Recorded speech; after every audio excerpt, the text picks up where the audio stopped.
For a long time, I thought the problem was the river. The stumps, the storms, the resistance.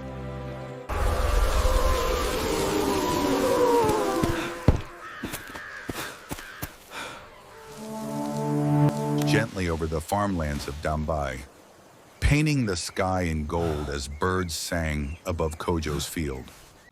After years of toil and disappointment, his land had finally yielded an abundant harvest. The air was filled with the sweet scent of ripe maize and the hum of joy in his heart.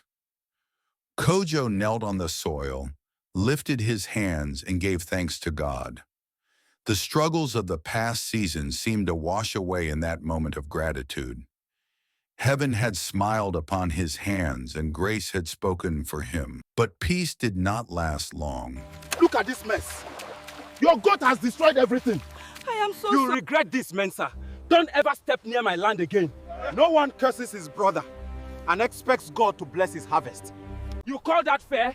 You trampled on my boundary line again. Hey. Your crops are spreading everywhere, Kojo. You think you own the whole field? Just then, his aged mother, Mommy Essie, came from their hut and spoke softly.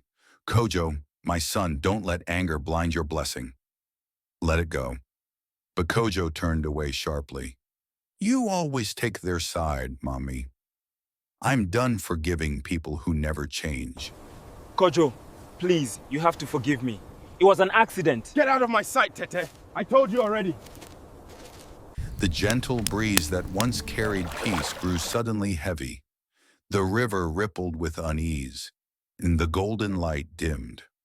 Something unseen had shifted, not in the sky, but in Kojo's heart. That night, the moonlight lay cold upon the land. Kojo slept, unaware of what crept through the shadows. From the forest's edge came blackbirds, rats, and locusts, pouring into his fields. They tore at the maize, stripped the leaves, and gnawed at the roots. The wind carried the sound of destruction like a cry of judgment. Kojo woke to the rustling and ran outside with his lantern. His heart sank. The field that once danced with life now lay broken and lifeless. He fell to his knees, tears filling his eyes. Lord, what have I done? He whispered. The silence that followed seemed to answer him. When forgiveness is withheld, mercy's covering lifts. The same heart that had once opened heaven had now closed it. What Kojo built in daylight was destroyed in darkness. Days passed, and the words of his mother echoed in his mind.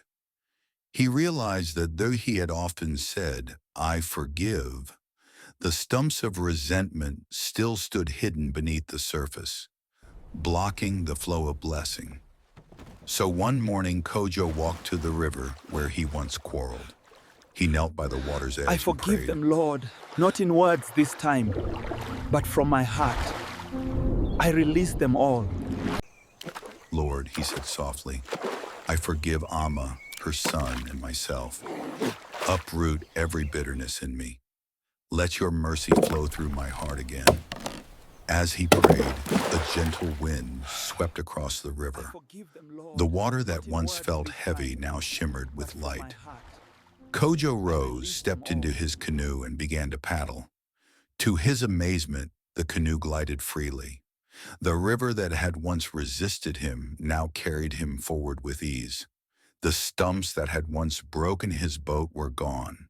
Fish leapt near the surface, and birds circled above, as if celebrating his peace restored. Kojo smiled as he sailed across, his canoe filled with baskets of fresh crops. The morning sun shone brighter than ever. For a long time, I thought the problem was the river. The stumps, the storms, the resistance. The real problem was in me. Every grudge I kept, every bitterness I refused to uproot. When I finally forgave, truly forgave, the river flowed again. God showed me something powerful.